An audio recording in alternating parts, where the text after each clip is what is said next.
mainit na balita ngayong tanghali. Labi ng 3 sundalo na sawi sa pagbagsak ng chopper sa Tanay Rizal dinala na sa Villamor Air Base. Training ng mga sundalo at pulis itinuloy pa rin sa kabila ng helicopter crash. Naaresto ang abusayap na si Abu Saad sa Bohol, patay matapos umanong magtangkang tumakas.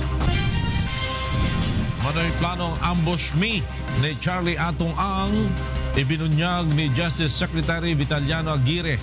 5 NBI agent protector din umano ng gaming tycoon. Pagtawag ni Pangulong Rodrigo Duterte kay Chinese President Xi Jinping kaugnay ng tensyon sa Korean Peninsula. Request umano ni US President Donald Trump. Passenger assistance rail display system sa mga tren ng LRT Line 2 inilunsad na ng Light Rail Transit Authority. Paopisyal ng Department of Agriculture at Bureau of Fisheries and Aquatic Resources o BIFAR magsasagawa na expedition sa Benham Rise. Magandang tanghali, dinala na sa Villamor Air Base ang bangkay ng 3 sundalo na nasawi sa pagbagsak ng military chopper sa Tanay Rizal kahapon. Hindi na muna inihayag ang pangalan ng mga nasawi at sugatan hanggat hindi pa nasasabihan ang kanilang mga kaanak.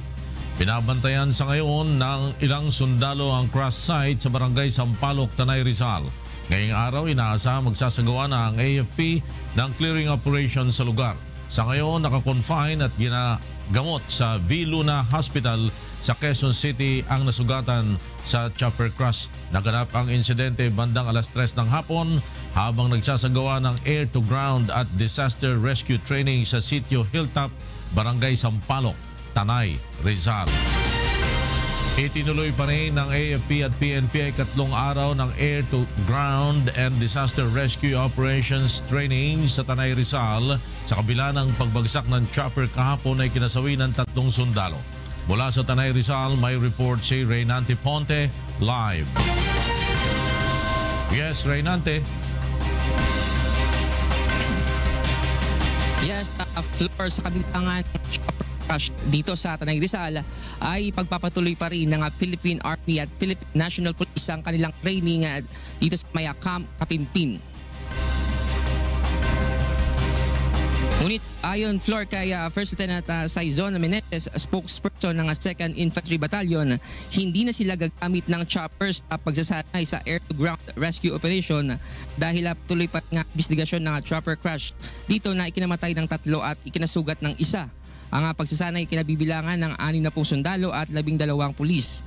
Mga practical at lecture na lang ang gagawin sa huling araw ng kanilang training. Samantala, floor, karating lang ng scene of crime operative dito sa Camp Kapinpin para sa isasagawang investigasyon sa crash site.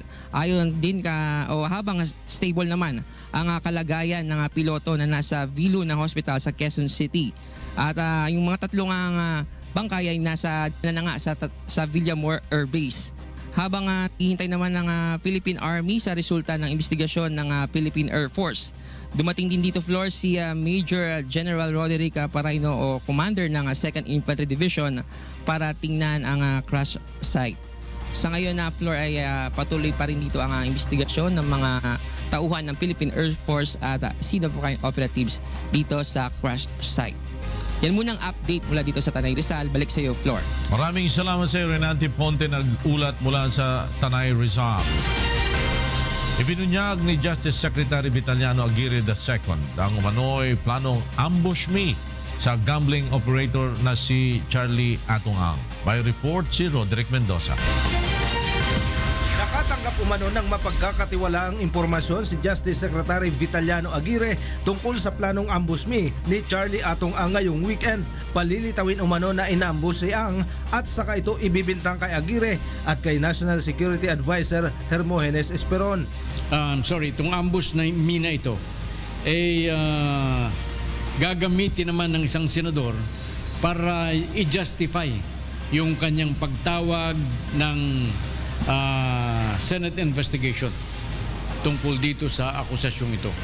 Una nang inakusahan ni Ang 2 cabinet official na nag-utos umano sa NBI upang i-neutralize siya. Ngunit ayon kay Aguirre, bukas siya sa anumang investigasyon at sa katunayan, pinaiimbestigahan na niya ito sa NBI. Ibinunyag din ni Aguirre na 5 NBI agent ang nagsisilbing protector ni Ang. Isaan niya sa mga agent ang pinanggalingan ng impormasyon na di umano ay ipinapapatay niya ang gambling operator. May nagbigay na rin sa akin ng information from the NBI insiders kung sino-sino yung nagpo-protect kay Atong mga nakarampa.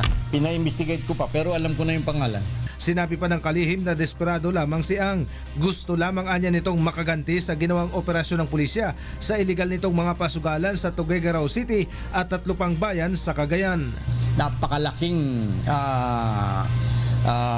dagok sa kanya yan sapagkat kumikita, ayon sa aking pagkaalam, kumikita siya ng 10 hanggang 50 milyon isang araw. So paano hindi ka magiging praning yan? Roderick Mendoza, UNTV News and Rescue, Manila. Pinabulaan na naman ni National Security Advisor Hermogenes Esperon ang paratang ng gaming operator na si Charlie Atong Ang na isa siya sa nagpaplanong magpapatay dito. May report si Bernard Dades. Mariing itinanggi ni Retired General Hermogenes Esperon ang paratang ni Charlie Atong Ang na sangkot siya sa umano'y planong pagpatay sa gambling operator. Batay sa aligasyon ni Ang, kasabwat umano ni Esperon si Justice Secretary Vitaliano Aguirre at ilan pang mga general. Sa loob-loob ko lang, ba't naman ako sasali dyan? Ang dami ng naghahangad na mawala siya, di ba? Siguro ako, ang hahangarin ko na lang, mawala yung kanyang illegal activities. Di ba? Illegal gambling. Kasama rin sa akusasyon ni Ang umano'y pagharang ni Esperon na makakuha ng permit ang kumpanya nito. Bilang National Security Advisor, aminado si Esperon na aktibo siya sa kampanya ng Administrasyong Duterte laban sa iligal na mga pasugalan. I would be proud kung totoo yung sinasabi niyang pumunta ako sa Pangasinan para pigilan yung mga local officials na huwag magbigay ng permit sa kanyang negosyo, yung Meridian Vista Gaming Corporation. Ipinaubaya na lang ni Esperon sa DOJ ang investigasyon sa mga paratang ni Atong Ang. Kahapon, isang task force na ang binuo ng NBI para dito. Bahala na rin anya ang Senado kung papatulan ang panukala ni Senador Antonio Trillanes IV na imbestigahan ang mga aligasyon ng gaming operator. But if they would want to conduct or look into how gambling operations are conducted, then I would be happy to contribute whatever I could to that hearing. Bernard Dades, UNTV News and Rescue, Philippines. Walang bisa sa simula pa lamang ang kontratang pinasok ng Bureau of Corrections at ang Tagum Agricultural Development Corporation of Tadeco sa pag-upa sa lupa ng Davao Penal Colony. Ayon kay Justice Secretary Vitaliano Aguirre, ito ang lumabas sa ginawang pag-aaral ng legal team ng Department of Justice. Sinabi ni Aguirre na hindi niya nagustuhan ang rekomendasyon na ayusin na lamang ang kontrata. Paano man meron siyang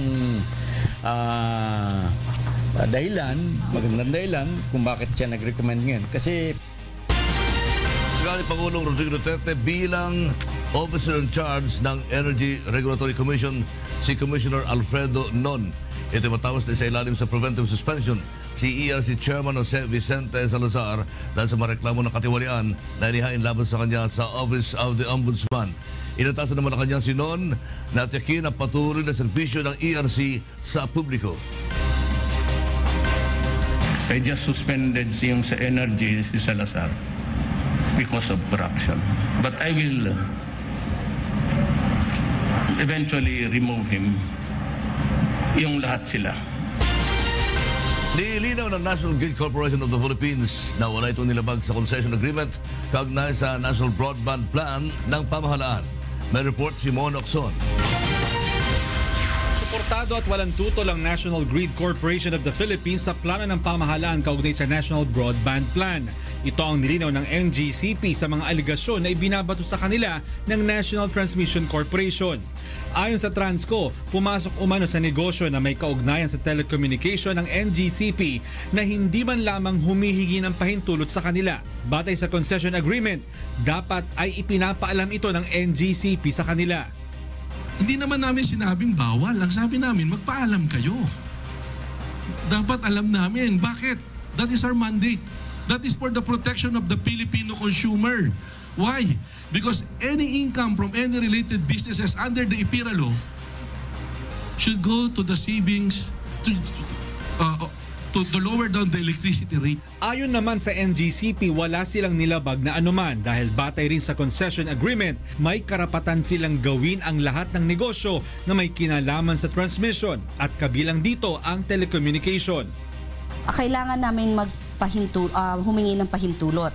Pero ang exception dun sa mga activities na kailangan naming hingan ng prior consent ay yung number 1, activities required and permitted under this agreement, which is the transmission business, or undertaken in connection with any related business. Iginiit ng NGCP na wala silang kasunduan sa anumang telecom companies at hindi rin sila kumikita gamit ang mga fiber optics. Sa susunod na linggo ay ipipresenta ng Transco kay Presidente Duterte ang kanilang reklamo sa NGCP. Hihilingin rin ng Transco sa Kongreso na pag-aralan kung marapat bang kansilahin ang prangkisa ng NGCP. Nakahanda naman ang NGCP na sagutin ang lahat ng akusasyon laban sa kanila. Mon Hokson, UNTV News and Rescue, Quezon City. Mula sa 5,000 piso, magiging 1 milyong pisong multa na ang ipapataw sa mga mahuhuling na may meke ng mga dokumento kapag sa batas ng panukalang amyenda sa Revised Penal Code. Narito ang report ni Joyce Balancio. Panahon na upang amyendahan ang Revised Penal Code na nabuo pa noong 1950s. Ito ang paniniwala ng academic scholar at legal expert na si Attorney George Erwin Garcia. Noong Martes pasado na sa ikatlo at huling pagbasa sa Senado ang panukalang batas na magtataas na multa sa mga krimen sa ilalim ng Revised Penal Code. Kabilang narito ang pamimeke ng mga dokumento. Mula sa kasalukuyang 5,000 pesos, magiging 1 milyong piso na ang ipapataw na multa sa sinumang mamimeke ng birth at marriage certificate, land titles, mga lisensya at iba pang dokumento. Sa 1 million, medyo matatakot-takot ka na plus the imprisonment. Medyo iba-iba na kapag ka 1 million pesos. And to me nga, especially if these are documents which involves the credibility of the entire process, dapat pa nga mas mataas pa yan eh. Maging ang private documents na notaryado katulad ng leasing contract ay maaari na ring sakupin ng panukalang batas na ito.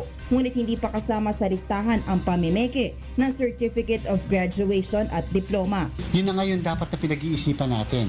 Masyadong talamak ang pandaraya, ang pagpo-falsify ng mga ganitong klaseng dokumento, especially diploma, certificate of graduation. Hindi ba siguro magandang pag-isipan na rin na pwede naman siyang i-classify as a public document. Samantala, dahil sa Senado palang pasado ang panukalang amyenda sa Revised Penal Code, kailangan mo nang hintayin ang bersyon ng Kamara rito para sa pagsasapinal. Sa ngayon, nakabinbin pa sa House Justice Committee ang katumbas na panukalang batas. Joyce Balancio, UNTV News and Rescue, Senate of the Philippines. Nagsalita na si Pangulong Rodrigo Duterte hingil sa pag-reject ng Commission on Appointment sa confirmation ni Environment Secretary Gina Lopez. Sa opening ceremony ng 27th Mid-Year Convention ng Philippine Orthopedic Association sa Davao City kahapon, sinabi ng Pangulo na hindi niya kontrolado ang lahat sa pamahalaan at nanghihinayang siya sa hindi pag-aproba ng komisyon sa appointment ni Gina Lopez. Sayang si Gina. I really like her passion, but you know how it is. This is a democracy. And lagi money talks. I do not control everything. I am the head of the executive department, the president. So hindi ko na taga-kontrolado ang lahat. Gusto ko. May mga tao ako na gusto ko, pero I share powers. And that is the process of checks and balances. Sa ngayon ay wala pang inihayag ang Malacanang kung sino ang papalit sa nabakanteng pwesto ni Lopez sa DENR. Susunod, pagtawag sa telepono ni Pangulong Rodrigo Duterte kay Chinese President Xi Jinping kaugnay ng tensyon sa Korean Peninsula na request umano ni US President Donald Trump. Expedition ng Department of Agriculture at Bureau of Fisheries and Aquatic Resources sa Benham Rise magsisimula na ngayong araw. Second batch ng repatriated OFWs mula Saudi Arabia nakauwi na ng bansa. At Pangulong Duterte bibisitahin ang mga tauhan ng Regional Police sa ARMM.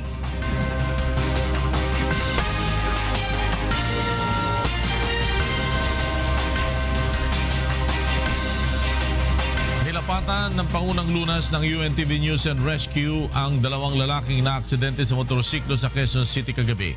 May report si Maki Libradilla. Sugatan ng dalawang lalaki matapos bumangga ang sinasakyang motorsiklo sa isang kotse sa Commonwealth Avenue, Barangay Holy Spirit, mag-aalas 11 kagabi. Eksakto namang nasa lugar ang UNTV News and Rescue Team kaya agad na natulungan ang mga biktima. Nilapatan ng grupo ng First Aid ang mga sugat sa mga binti, braso at muka ni Roy Damayo Retulan at Jonaldine Carolino. Kwento ng nakasaksi, nagpagewang-gewang muna ang motor bago sumalpok sa itim na Mazda. Yung sa motor po, matulin yan. Matulin siya tapos gumaywang.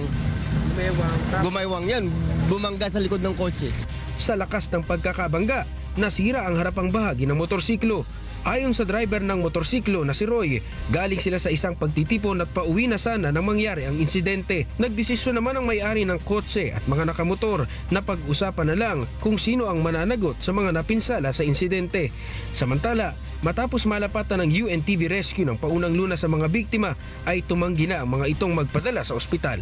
Maki Libradilla, UNTV News and Rescue, Quezon City. Ngayong araw na magsisimula ang expedition ng Department of Agriculture at Bureau of Fisheries and Aquatic Resources o BFAR sa Benham Rise. At para sa detalye, mag-uulat si Ray Palayo sa pamamagitan ng telepono mula sa Infanta, Quezon. Ray! Para ngayong hapon ay dibiyahe na ang Bureau of Fisheries and Aquatic Resources o BFAR at Department of Agriculture papunta sa Benham Rise. Maglalagay ng Payao Fish Shelter sa lugar na magiging paraan naman upang dumami ang nahuhuling isda, lalo na ang tuna. Ang Benham Rise ay may sukat na 13,000 hektarya ng underwater plateau na may layong 160 nautical miles mula sa Aurora at Isabela. Ito ay ginawat ng United Nations noong 2012 bilang bahagi ng continental shelf ng Pilipinas. Noong 2016 ay nagsagawa ng exploration ang BFAR at Ocean of Philippines sa lugar.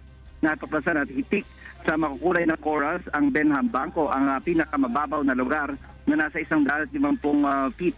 Ang paglalagay ng Payao ay bahagi ng livelihood project ng BFAR dito sa Infanta, Quezon. Halos 7 milyong piso ang kabuang halaga ng proyekto, kasama na ang mga ipamamahaging bangka sa mga mangingisda. Tatagal ang biyahe papuntang Benham Rise ng 20 oras mula dito sa Infanta, Quezon, sakay ng BFAR multi-mission vessel at sa ngayon ay nagsasagawa ng konsultasyon si DA Secretary Emmanuel Piñol sa mga mangingisda dito sa isang covered court malapit sa Infanta Fishport.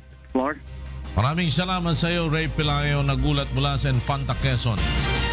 Inilusad na ngayong araw ng Light Rail Transit Authority ang Passenger Assist Rail Display System na gagabay sa mga pasahero sa oras ng pagdating at pag-alis ng mga tren ng LRT Line 2. At para sa detalye, nasa telepono si Joan Nano mula sa Cubao, Quezon City. Joan! Floor, iprinisinta ngayong araw ng Light Rail Transit Authority ang pinakabagong pasilidad na magbibigay ng mas moderno at mabilis na pamamaraan upang maipaalam sa mga pasahero ang ilang mga detalye sa operasyon ng LRT2. Ang proyektong inilunsad ay tatawaging Passenger Assist Rail Display System kung saan lalagyan ng 40 display monitor ang bawat tren ng LRT2. Sa pamamagitan nito, malalaman na ngayon ng mga pasaherong sumasakay ng LRT2 ang oras ng pag-alis at pagdating ng tren sa bawat istasyon. Matutukoy rin ng mga pasahero ang dahilan sakaling magkaroon ng aberya ang tren na kanilang sinasakyan. Ipapakita rin sa mga monitor na ito ang mga partikular na government offices, ospital at iba pang mga establishmento na matatagpuan sa isang lugar na malapit sa terminal ng LRT2. Isang paraan rin ito para malaman ng mga pasahero kung sakaling may emergency na hindi na mga balita na nangyayari sa loob at labas ng bansa.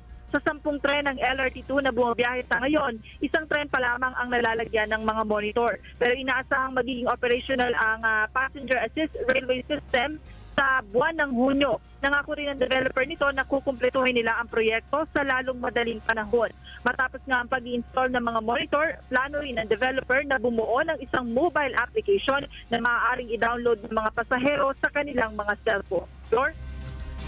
Maraming salamat sa Joan Nano, nagulat mula sa Cubao, Quezon City. Binigyan ng Department of Social Welfare and Development o DSWD ng financial assistance ang second batch ng mga repatriated overseas Filipino worker na dumating ng bansa kahapon mula sa Saudi Arabia. Narito ang report ni Joyce Balancio. 41 overseas Filipino workers mula sa Saudi Arabia ang nakauwi na ng bansa kagabi. Mismong si Department of Social Welfare and Development Secretary Judy Taguiwalo ang sumalubong sa ikalawang batch ng repatriated OFWs. Sila ang mga undocumented workers na napagkalooban ng exit visa sa ilalim ng amnesty program ng Saudi Arabia. Ilan sa mga dumating ay mga ina kasama ang kanilang anak. Ayon kay Secretary Taguiwalo, bibigyan ng DSWD ang isang OFW na may inaarugang anak ng 5,000 pesos na financial assistance. Ang Overseas Workers Welfare Administration naman ay magbibigay ng temporary shelter at travel assistance sa mga pamilyang malayo ang uuwian. Ngayon ang dumating ho ay mga galing ho sa Saudi na mga karamihan mothers with children.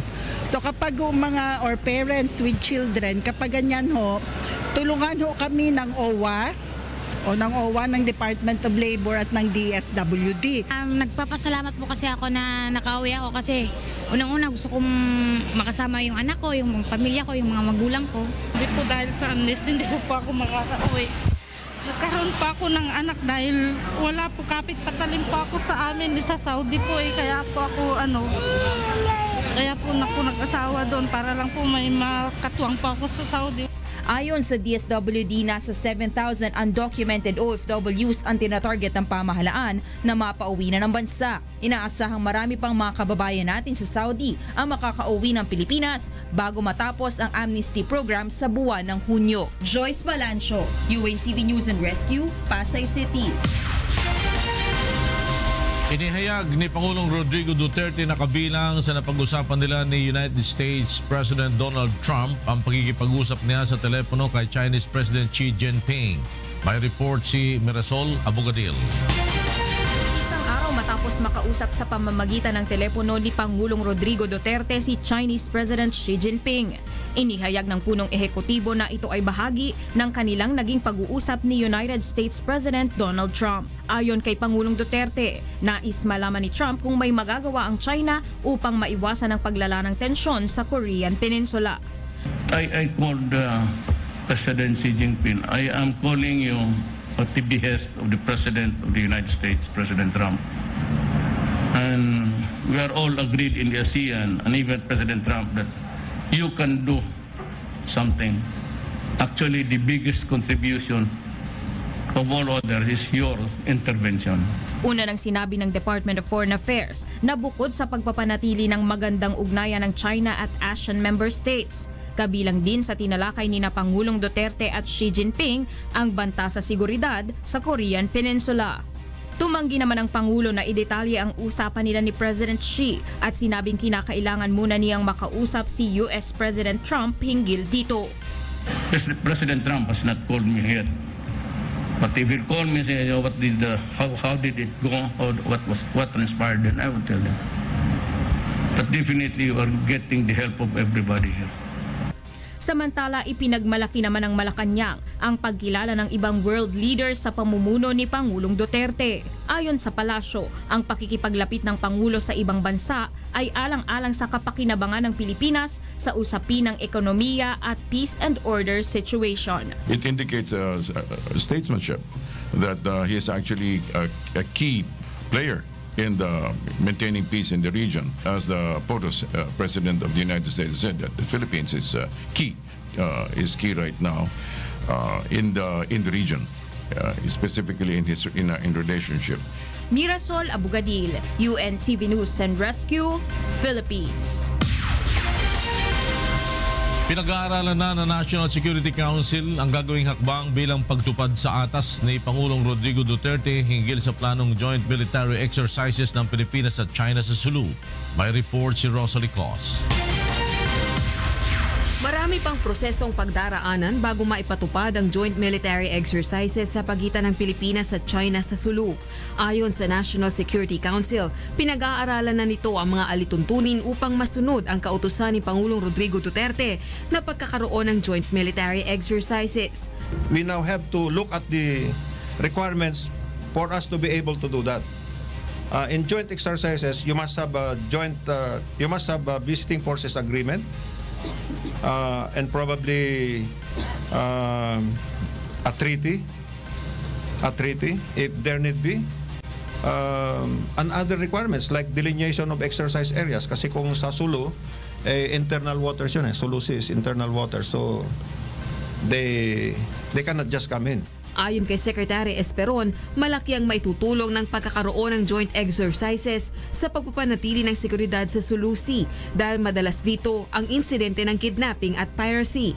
Samantala, tuloy pa rin ang pagpapaganda at pagsasaayos ng pamahalaan sa mga pasilidad sa Pag-asa Island sa kabila ng pahayag ng China na illegal umano ito. Isa ang Pag-asa Island sa mga pinag-aagawang teritoryo ng Pilipinas at China. It stays as decided upon in the National Security Council and the Cabinet.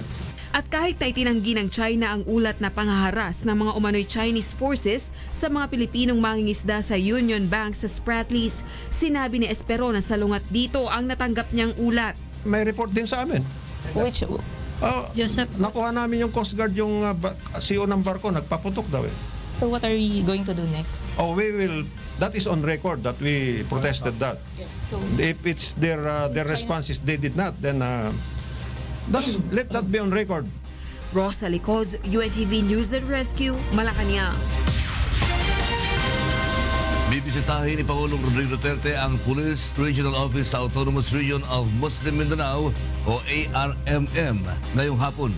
Para sa detalye, nasa linya ng telepono si Rosalie Cos mula sa Malacanang. Rosalie. Yes, magandang tanghali lakay. Magtutungo si Pangulong Rodrigo Duterte sa Camp Brigadier General Salipada kay Pendatun mamayang hapon upang bisitahin ang Police Regional Office ng ARMM. Titipunin nito sa isang closed-door meeting ang mga senior officers ng PRO-ARMM at magbibigay din ng mga medalya ng kagalingan sa ilang tauhan ng pulisya doon. Bukod dito, si Pangulong Duterte rin ang magagawad ng Certificate of Completion sa mga nakapagtapos ng espesyal na kurso para sa motorcycle patrol. Tinatayang nasa 400 tauhan naman ang PRO-ARMM ang dadalo sa talk to the officers and personnel na pangungunahan ng Pangulo. Nahigpit na rin ng seguridad ang ARMM Police para sa naturang pagdalaw ng Pangulo. Balik sa iyo, Lakay.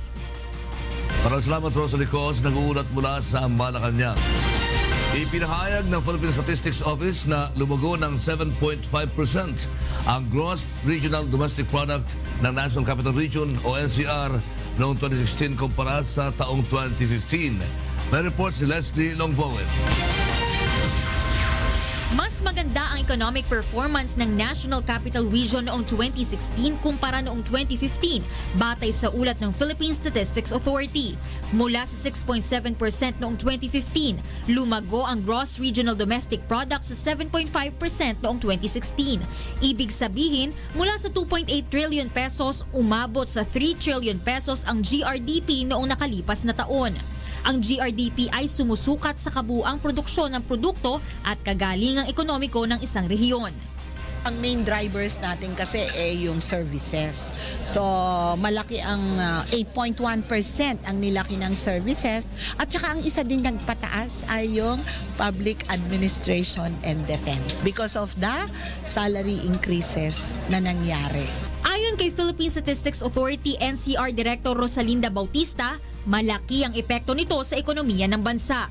Dahil 1/3 ang share ng NCR, that would put up the growth of the Philippines at a higher rate kung ang NCR mas malaki ang paglago niya. Ramdam naman ang paglago ng ekonomiya ng ilang maliliit na negosyante sa Metro Manila. Maraming nagbukas na mga kanto ng mga restaurant tulad dito sa mga ginhawa, napuno yan naging nag-explode ang mga food chain, food restaurant. Samantala, nakatakda namang ilabas ngayong buwan ng ulat ukol sa economic performance ng bansa sa unang quarter ng 2017. Leslie Longbowen, UNTV News and Rescue, Manila. Pinagkalooban ng 100,000 pesos na pabuya ni Manila Mayor Joseph Estrada, ang dating janitor ng Commission on Elections na pumasa sa 2016 bar exams. Ayon kay Ramil Comendador, ibibigay niya ang natanggap na pera sa kanyang nanay upang may paayos ang kanilang bahay sa Virac, Catanduanes. Isa si Comendador sa mahigit 3,700 nakapasa sa bar exams nitong nakaraang taon. Tiyak naman ni PNP Chief Director General Ronald Bato de la Rosa na wala ng iba pang secret jail sa mga presinto sa bansa. Ito ay base sa ginawa nilang jail audit matapos na madiskubre ng Commission on Human Rights ang umunoy secret cell sa Manila Police District Station 1. Tiniyak din ni General De La Rosa na handa siyang dumalo sa pagdinig ng Senado kaugnay sa pagkakadiskubre sa lihim na kulungan. Makipagtulungan din ang PNP sa CHR upang maiwasan ang paglabag sa karapatan ng mga bilanggo. Ayun, makapag-legislate sila ng mga batas wherein magiging beneficiary yung PNP, particularly yung ating mga police stations na talagang masigip na yung kulungan. At ngayon naman, alamin natin ang mga balita mula sa iba't ibang panig ng Pilipinas. Ihahatid ng ating kasang bahay na si Frima Salonga Gloria. May pagtu, Frima. Nakalasalamat lakay at maya pagtu ka rin kay katamong kasambahay. Ini kay katamong balita, iba't ting miyayaliwang lugar kay katamong bansa. May alarma yung Davao City Health Office kay batdang minabot yung 15 ing mete uli na ning dengue ngening Enero. Ining report ng Marisol Montaño. Supat niya atong January 1 hangtod May 4, 552 na ka mga kaso sa dengue ang natala sa Davao City Health Office. Mas ubos kini kung itandi atong miaging tuig nga miabot og 2,000. Apan ang gikabalakan sa ahensya kay ang nagakadaghan nga kaso sa mga nangamatay tungod sa maong sakit. Sa karon 15 na ang gikabsan og kinabuhi sa milabay nga 4 ka bulan. Dugay kaayo sila mo pakonsulta. Delayed kaayo, too late na gani. Sumala sa Davao City Health Office, mamahimong maayo ang usa sa tawo nga nataptan sa sakit nga dengue. Kinahanglan lang nga magpakonsulta dayon sa mga doktor kung adunay hilanat. First day of fever, second day of fever, kinahanglan magpakonsulta na. All fevers karon, no? All kaning cases with fever should be brought to a doctor or a health personnel. Subay ni ini, adunay ginabuhat nga libreng dengue rapid testing ang Davao City Health Office, kinahanglan mo daliket lamang sa mga health centers sa mga barangay. Marisol Montaño, UNTV News and Rescue, Davao City. Panatili na ning Calabar Zone Region ing kaduang pwesto karing rehiyon na ating peka maragula ang bagking ekonomiya na ning bansaan niyang milabasang banwa. Ining balita ng Sherwin Kulubok. Masayang ibinalita ng Philippine Statistics Authority Calabarzon sa mga kawani ng media at private sector sa patuloy na paglago ng ekonomiya sa Region 4A. Sa isinagawang news conference ng PSA sa Santo Tomas, Batangas kahapon, ipinakita nito ang datos na mayroong 16.8% ang gross regional domestic product o mga produkto at serbisyo ng Calabarzon. Sa kabuuan, tumaas ng positive 4.8% noong 2016 ang ekonomiya sa Region 4A. Sumusunod pa rin ito sa National Capital Region sa mga rehiyon na may pinakamalaking ambag sa ekonomiya ng bansa. Ayon sa PSA, mahalaga ang pagunlad ng ekonomiya ng isang rehiyon dahil mas lalo itong makakapang-engganyo sa mga investors na magnegosyo sa lugar. Napakaayos pa rin ng ating dito ng ating economy dahil 4.8 is still a growth, positive growth pa rin yan. Ibig sabihin, we continue to yung mga investors, they continue to invest, and then yung sa manufacturing natin okay pa rin. So yung basta positive kasi yung growth is a sign na growing yung economy, although nagbumagal lang. Noong nakaraang taon, nakapagtala ang PSA Calabarzon ng 1.36 trillion pesos gross regional product, habang 1.30 trillion naman noong taong 2015. Sinusukat ang GRDP ng isang rehiyon sa pamamagitan ng tatlong pangunahing sektor. Ito ang agriculture, industry at services sector. Sherwin Kulubong, UNTV News and Rescue, Batangas. Ketulanan ng Commission on Higher Education Region 7 ing pamaglob na king top 10 ding mapilang examini iba't king rehiyon. Katunayan na ni nakanuniti na alidan na kailangan pang muntaking Manila ding taga-probinsya bang makakwalang dekalidad ay edukasyon. Ining balita ng Gladys Tawabi. Di makalimtan ang nigawas nga resulta sa 2016 bar examination sa nasud. Tungod sa labing unang nga higayon nga kadaghanang mga taga-probinsya ang top 10. Kadaghanan sa mga nakasulod sa top gikan sa Visayas region. Apil na niini si Karen May Kalam nga nakakuha sa pinakataas nga grado sa exam. Gikalipay sa Commission on Higher Education Region 7 ang maong resulta, apan wa na kini matingala. Sumala kang SHED 7 Director Freddy Bernal. Pamatuod kini nga kayang makigdungan sa mga ilhadong tunghaan sa Metro Manila ang mga tunghaan sa probinsya. Dili lang sa abogasiya, lakip na sabsalain pang mga kurso. Definitely no need dahil andito na sa atin yung magagandang eskwelahan magagandang programa. Yan, proof. Yung mga board passers natin, yung bar passers, mga top notchers natin ngayon, no?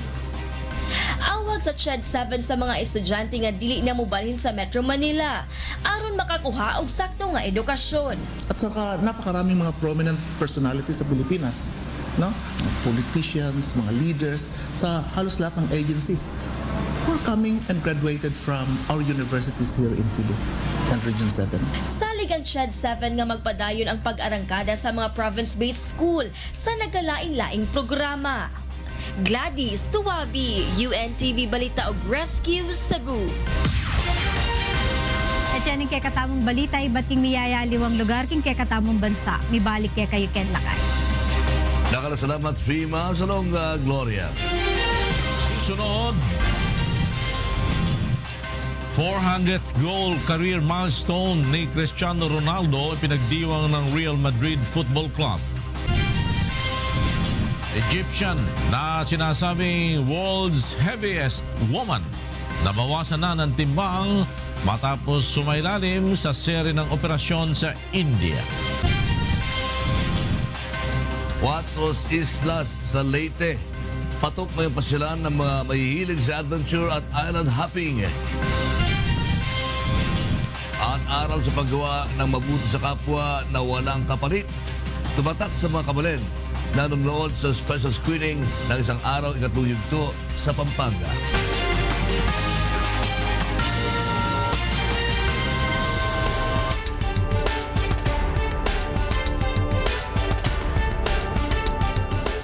C-News would like to thank the following: Vimos Variety Store, Medical Depot, KUSEP General Merchandise, Shobay Enterprises, SM Vasquez Transport Service, Ted Bigasan, Tang Vegetable Dealer.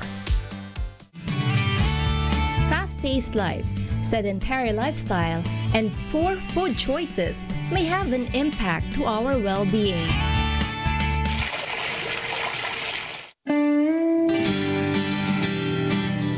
Good thing is, Mother Nature has bountiful ways to address these problems. Find out how going back to basics can potentially add to one's longevity with the help of the experts. Doctors on TV.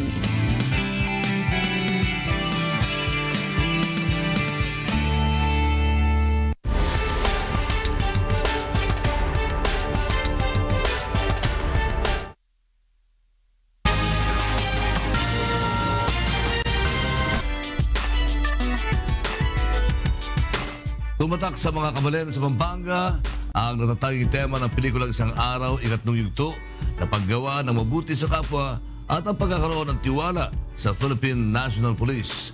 Yan ang ulat ni Joshua Antonio. Patuloy ang isinasagawang special screening ng isang araw ikatlong yugto The Movie na pinagbibidahan sa ilalim ng panulat at direksyon ni Kuya Daniel Razon. Dito sa Pampanga namangha ang ating mga kabalen sa naturang pelikula dahil sa maraming magagandang aral na nakapaloob dito na mahalagang matutunan at may sa buhay ng bawat isa.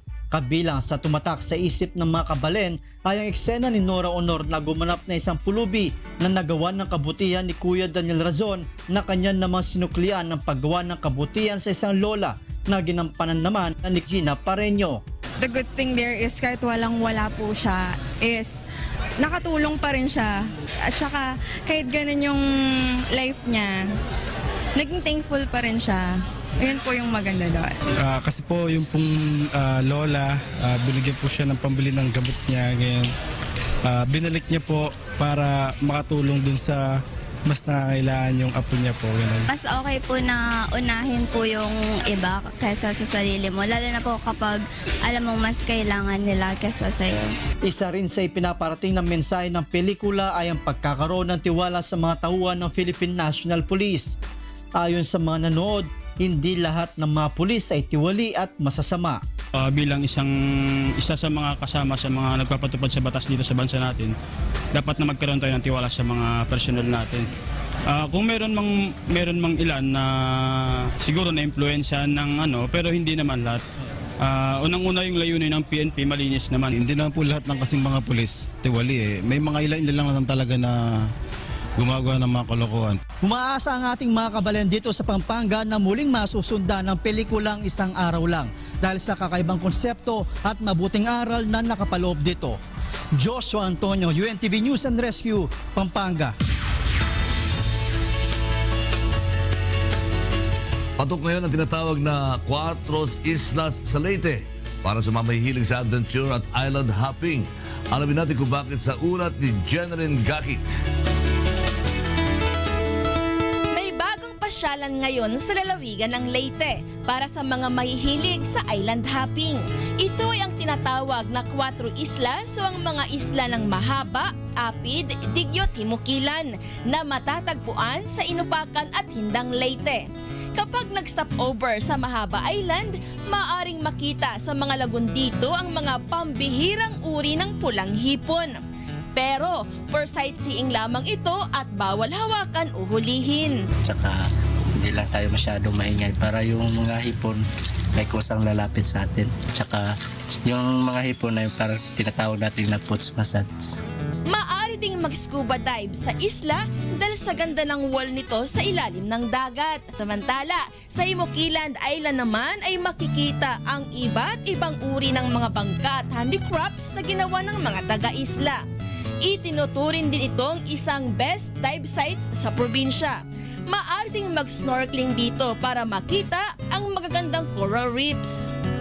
According sa some marine biodiversity na pupunta dyan, one of the best sa Philippines ang diving is Himukilan. Kasi ang shape ng Himukilan is like a cup. Ganun. It's like a mushroom. Ang Apid Island naman ang tinatawag na boat at fishing village. Habang sa Digyot Island, makikita ang cottages at nipper rooms na maaring upahan overnight sa halagang 500 pesos. Ngayong taon, halos 70,000 turista na ang dumayo sa Cuatro Islas. Known na siya not only in the region but also the whole Philippines. For this year, we have a probable 2 cruise ships who will visit the island. Pero under negotiation pa siya. Umaasa ang lokal na pamahalaan na lalago ang turismo sa mga isla upang magkaroon ng pagkakakitaan ang mga residente. Jeneline Gakit, UNTV News and Rescue, Tacloban, Leyte.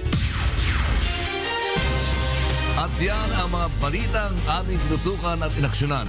Dahil sa aming pagbabalita, una ang pagkalinga sa kapwa. UNTVC News, may balita saan mang panig ng daigdig. Magandang tanghali at Happy Weekend!